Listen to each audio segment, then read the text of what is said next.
আজকে বানাতে যাচ্ছি খুবই মজার ঝরঝরে সাবুর পোলাও। টিফিন টাইম যেকোনো উপাস বা একাদশীর জন্য বেস্ট একটি রেসিপি। খুব সহজেই রান্না করে নিতে পারবে আর খেতেও হবে অনেক সুস্বাদু। তো ফ্রেন্ডস, আমি তৃপ্তি আর তোমরা দেখছো তৃপ্তির রসোই ঘর। তাহলে চলো দেরি না করে শুরু করে দিই। রেসিপিটি সম্পূর্ণ জানতে স্কিপ না করে পুরো ভিডিওটির সাথেই থাকো। প্রথমেই দেখো, আমি এখানে ১ কাপ পরিমাণ ছোট সাইজের যে শক্ত সাবুগুলো হয় সেগুলো নিয়েছি। তোমরা তোমাদের পছন্দ অনুযায়ী যেকোনো সাবুই নিতে পারো। এখন আমি এগুলোকে বেশি করে জল দিয়ে ভালোভাবে ধুয়ে এরপর ভিজিয়ে রাখবো। ২ থেকে ৩ ঘন্টা পর্যন্ত ভিজিয়ে রাখলেই হবে। এরপর এগুলোকে একটি ছাঁকনিতে ছেঁকে জলটা ভালোভাবে ছেঁকে নিব। এরপর ছাঁকনিতেই রেখে দিব। এতে করে অবশিষ্ট জল থাকলে সেটাও সরে যাবে। এগুলোকে সাইডে রেখে দিয়ে আমি পোলাওতে যে বাকি উপকরণ দিব সেগুলোকে একেবারে রেডি করে নিয়েছি। তোমরা চাইলে তোমাদের পছন্দ অনুযায়ী আরো কিছু সবজি এড করতে পারো। পোলাওয়ে আমি কিছু চীনাবাদাম দিব, সেজন্য এখানে কিছু বাদাম নিয়েছি। তোমরা চাইলে যেকোনো বাদাম এখানে নিতে পারো। এই বাদামগুলো কাঁচা আছে। এখানে আরো নিয়েছি ৩টি কাঁচামরিচ, এরকম ছোট ছোট করে কেটে রেখেছি সেইগুলো। হাফ কাপ পরিমাণ আলু এরকম কিউব করে কেটে রেখেছি। আর হাফ কাপ পরিমাণ গাজর এরকম কিউব করে কেটে রেখেছি। কিছু ধনেপাতা নিয়েছি আর অল্প করে নিয়েছি কিশমিশ। এখন আমি চুলায় একটি কড়াই বসিয়ে দিব আর কড়াইয়ে অল্প করে সয়াবিন তেল দিয়ে দিব। তেলটা ভালোভাবে গরম হলে এখানে ফোড়নের জন্য দিয়ে দিচ্ছি সামান্য করে সাদা জিরা আর হাফ চা চামচ দিয়ে দিচ্ছি গ্রেট করে রাখা আদা। এখন এগুলোকে নেড়ে একটু ভেজে নিচ্ছি।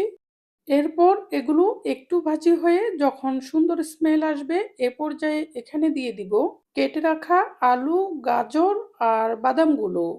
এই পর্যায়ে কিন্তু চুলার আগুনটি মিডিয়াম থেকেও কমিয়ে রাখতে হবে।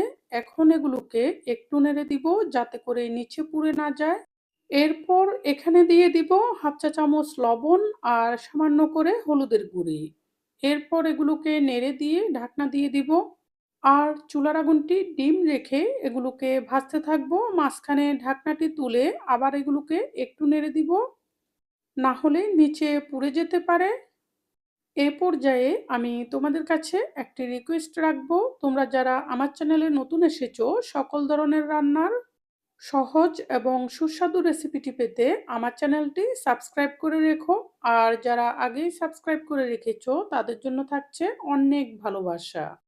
এভাবে কিছুক্ষণ ভেজে নেওয়ার পর আমি ঢাকনাটি তুলে নিব।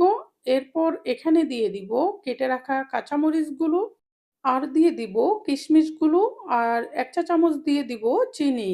এই চিনিটা পোলাওয়ের স্বাদটাকে একদম পারফেক্ট করে দিবে। এরপর নেড়েচেড়ে এগুলোকেও একটু ভেজে নিব। ভাজতে ভাজতে এখানে সামান্য করে মরিচের গুঁড়া দিয়ে দিব। এই মরিচের গুঁড়াটা দেওয়ার কারণে পোলাওয়ের স্বাদ এবং রংটা অনেক সুন্দর হবে। এখন একটু নেড়ে দিয়ে এরপর এখানে দিয়ে দিব ছেঁকে রাখা সাবুগুলো। এগুলো দেখো জলটা সরে একদম ঝরঝরে হয়ে গেছে। এখন এগুলোকে বাকি উপকরণের সাথে নেড়ে নেড়ে একটু ভেজে নিব। এতে করে পোলাওটা অনেক ঝরঝরে হবে আর এর সুগন্ধটাও অনেক ভালো হবে। এ পর্যায়ে কিন্তু চুলার আগুনটা যতটা সম্ভব কমিয়ে রাখতে হবে, না হলে নিচে পুড়ে গিয়ে এর স্বাদ এবং সুগন্ধটা নষ্ট হয়ে যাবে।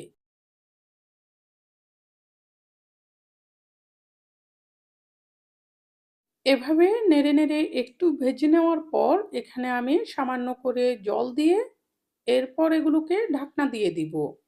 আর চুলার আগুনটি একদম ডিম করে রাখবো। এতে করে সাবুগুলো সেদ্ধ হয়ে যাবে কিন্তু এগুলো একদম আলাদা আলাদা থাকবে।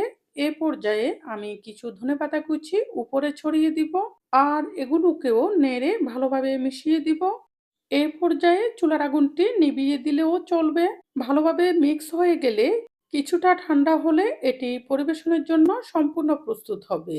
তোমরা অবশ্যই এই রেসিপিটি ট্রাই করে দেখো। ছোট থেকে বড় সবাই ভীষণ মজা করে খাবে। বাচ্চাদের টিফিনের জন্য এটি একটি বেস্ট রেসিপি আর অনেক পুষ্টিগুণ সমৃদ্ধ। আশা করছি রেসিপিটি তোমাদের ভীষণ পছন্দ হবে। যদি রেসিপিটি পছন্দ হয়ে থাকে অবশ্যই লাইক, কমেন্ট এবং সাবস্ক্রাইব করে সাপোর্ট করবে আরও নতুন নতুন রেসিপি উপহার পাওয়ার জন্য। এই বলে আজকের মতো এখানেই বিদায় নিচ্ছি। পরবর্তীতে চলে আসব নতুন কোনো রেসিপি নিয়ে। সেই পর্যন্ত সবাই ভালো থেকো।